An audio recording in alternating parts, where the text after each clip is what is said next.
السلام عليكم ورحمة الله وبركاته، والصلاة والسلام على رسول الله. متابعينا عاملين ايه؟ وحشتوني. ايه رأيكم بقى في الحاجة الروعة الجميلة ديت، البيتزا؟ عايزة اقول لكم ان انا عملت البيتزا ديت بالعيش الفينو. بصوا بقى، تعالوا نبدأ ونقول صلوا على النبي الاول ونشوف انا عملت ايه. انا جبت كان عندي عيش، والله كان ناشف، يعني كان فيه ناشف وكان فيه طري، فانا مستحرماه، فقلت اعمل ايه؟ انا هقوم اخترعه واعمله زي البيتزا. والله طلع احلى من العجينه، ولا عجنت ولا اي. عايزه اقول لكم ان هو ولا يعني كان في ناشف وكان في طري.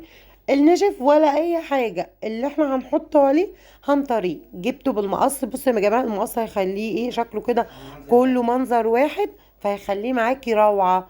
انا جبته قصيته كده زي ما انتوا شايفينه، ايه، كله وهخليه بنفس القصاصان ده. بصوا، لو لاحظتوا هتلاقي اللي انا بص كان فيه ايه معايا ناشف، ولا عجنت ولا اي حاجة، ولا حطيت عجينة، ولا حطيت الكلام بتاع البيتزا اللي انتوا عارفينه ده، ولا الكلام ده خالص. يعني بقولكوا بالعيش عملت عظمة، كان تحفة بجد. انا بعد ما قطعته جبت الصينيه بتاعتي، حطيت فيها رشه من الزيت عشان ما يلزقش معايا، وحبه زيت اللي هو حبه سميد اللي هو بتاع البسبوسه دوت. تمام، يعني بطنت الصينيه. جبت معايا 3 بيضات، هنزل عليهم بمعلقه من البيكنج باودر. اهم حاجه يا جماعه البيكنج باودر، برشه ملح، برشه فلفل اسود، اي حاجه انت عايزه تحطيها من بهاراتك حطيها، اللي انت عايزاه. بس انا عن نفسي استكفيت. هقلب كله في بعضيه، وبعد كده هجيب كوبايه من الحليب وهقلب كل دوت مع بعضيه. انا حطيت هنا كوبايه وزودتها شويه لان الكوبايه بتاعتي صغيره مش كبيره. هتخلطي كله مع بعضيه في بعضه كده زي ما انت شايفه. وجبت العيش بتاعي، عملته كده يعني جنب بعض، رصيته وبقيت ازنق العيش جنب بعضيه بحيث ما يكونش فيه فراغات. اهو شفتوا تسقي. ولو لقيتي الكميه بتاعتك خلصت من اللبن، هاتي لبن عادي جدا ورشرشي على المكان اللي انت شايفاه ما فيهوش ايه لبن. انا بقى كده بقى ايه، بوزع اللبن كله في الصينيه زي ما انتوا ايه شايفين كده. بعد كده انا بقى كان عندي لانشون وفلفل. طبعا الفلفل بيديكي ريحه البيتزا بطريقه رهيبه، يعني الفلفل بيدي ريحه حلوه قوي. حطيت بقى اللانشون، وعلى فكره ممكن تعمليها من غير لانشون، تكتفي بالفلفل، ولو كان عندك زيتون بس. وطبعا الجبنه الموتزاريلا الملكه بتاعتنا. انا بقى رشيت كده اهوت، حطيت الفلفل الاخضر، وحطيت اللانشون، وحطيت الجبنه الموتزاريلا، وهحطها في الفرن على درجه حراره 180، وهتسيبيها شويه. هتلاقي الوش بتاعك اخد احمر كده معاكي شويه.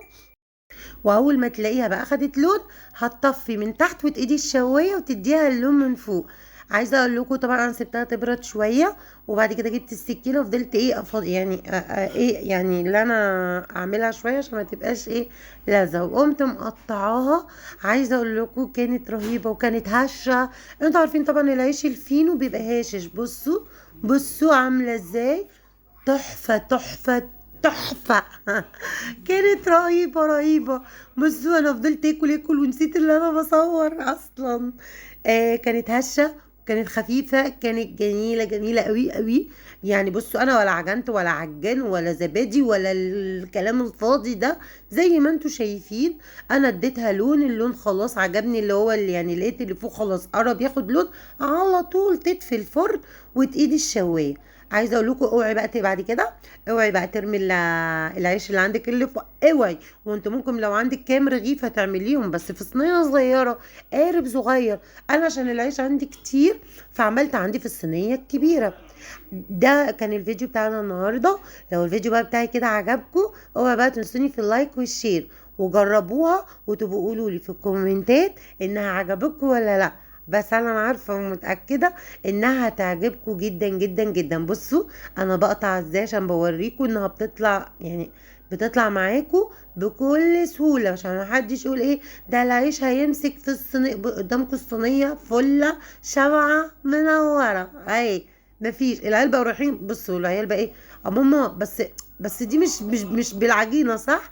عايزه اقول لكم كانوا هيتجننوا. لو الفيديو عجبكم متنسونيش في اللايك والشير.